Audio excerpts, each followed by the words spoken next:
paagi sa paghatag sa aton tagtag sa kaespirituhanon nga mga bugay gikan sa kalangitan. Kawala pa matuga ang kalibutan, ginpili na kita sang Dios nga mangin iya sa kay Kristo. Abot mangin balaan kita kag walag sing kasawayan sa iya atubangan. Tungod sa iya gugma, ang Dios nagpat-ot nga daan nga paagi kay Jesucristo, kita mangin iya mga anak. Amo ini ang nahamutan kag kabubuton. Amo ini ang iya nahamutan kag kabubuton.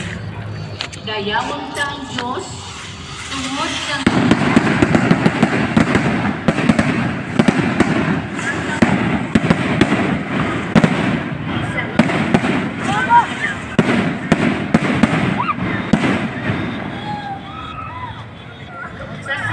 kabangganan, halin sa pagkabati ko na hanungod sa inyong pagtuo kay Ginoong Jesus, kag sang inyong ugma sa mga tumuluo.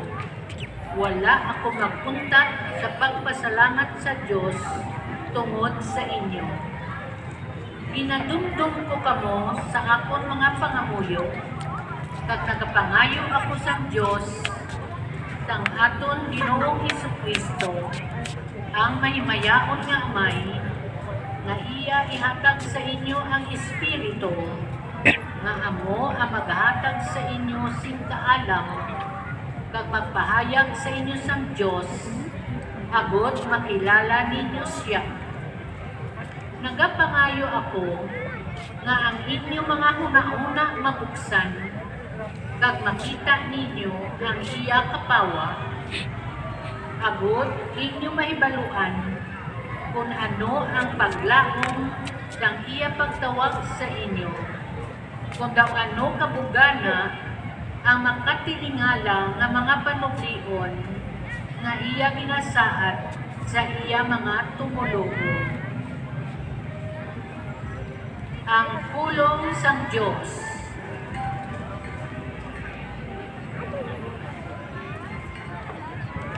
Dayawon ang imulabing santos nga ngalan, himayaon kag bansagon ikaw sa gihapon.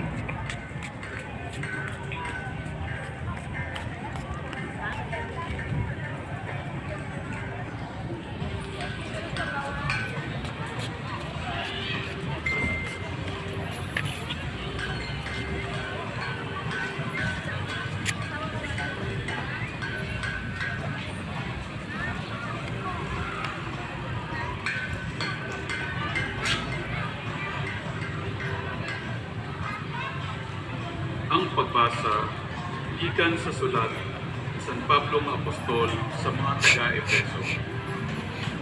Magpasalamat kita sa Dios kag Amay sang aton Ginoong Jesucristo. Kay iya kita ginabugayan sa aton paghiusa kay Kristo, paagi sa paghatag sa aton ang tagsa ka espirituhanon nga mga bugay gikan sa kalangitan. Sa wala pa matuga ang kalibutan, ginpili na kita sa Diyos na mangin iya kay Kristo. Agod mangin balaan kita, kag wala sing kasawayan sa iya atubangan. Tungod sa iya gugma, ang Diyos nagpatuod ng adaan sa paagi kay Jesucristo, kita mangin iya mga anak. Amo ini ang iyang namutan kag kabubuton. Dayawon ta ang Dios tungod sa iya may mayaon nga grasya, nga iya ginahatag sa aton paagi sa iyay gugmang anak.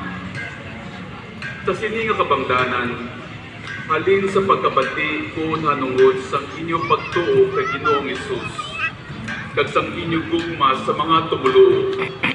Wala ako magpuntag sa pagpasalamat sa Dios tungod sa inyo. Ginadumdum ko kamo sa akon mga pangamuyo, kag nagapangayo ako sa Dios sa aton Ginoong Jesucristo, ang may mayaon nga Amay, nga iya ihatag sa inyo ang Espiritu, nga amo ang maghahatag sa inyo si kaalam, kag magapahayag sa inyo sang Dios, agud nga makilala ninyo siya. Nagapangayo ako ang inyong mga hunahuna, mabuksan kag makita ninyo ang iya kapawa. Agud inyo may baluan kung ano ang paglaom sang iya pagtawag sa inyo. Kung daw ano kabugana ang makatilingala ng mga paduglion nga iya ginasaad sa iya mga tumulong. Ang pulong sang Dios. Tanan, dayawan ang imo labing santos nga ngalan. Himayaon ka at bansagon ikaw sa gihapon.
Ang pagbasa gikan sa libro ni Isaías na propeta.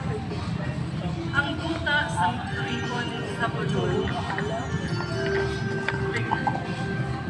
Ang duta sa tribo ni Zabulon at ni Neftali sa una din pakapuyan, pero ang kalaabutol nagadala sa katungganan sa sininga kadutaan alin sa Mediteraneo, makadto sa sidlangan, sa duta sa tabok sa Jordan, pag-Galilea, sa diin nagapuyo ang mga tumulungan. Ang mga tao na nagalakad sa katutuluan, makakita sing dako nga kapawa, nagapuyo sila sa duta sa mga landong, pero karon ang kapawa nagasilak sa ila. O Ginoo, ginatagan mo sila sing dako nga halipay, inhimo mo nga magmanipayon sila. Magabugyaw sila sa imo ginhimo, subong sa pagginugyaw sa mga tao na nagaani, upon magpartida sila sa inagaw nga mga manggat. Kay ginbaling mo ang kota sa nagapaput-at sa ila, kakang baston na naghanod sa ila mga ibada. Ikaw, Ginoo, ang naglutos sang bungsod ng Diyos pag nagpamintaas ng imo mga tao.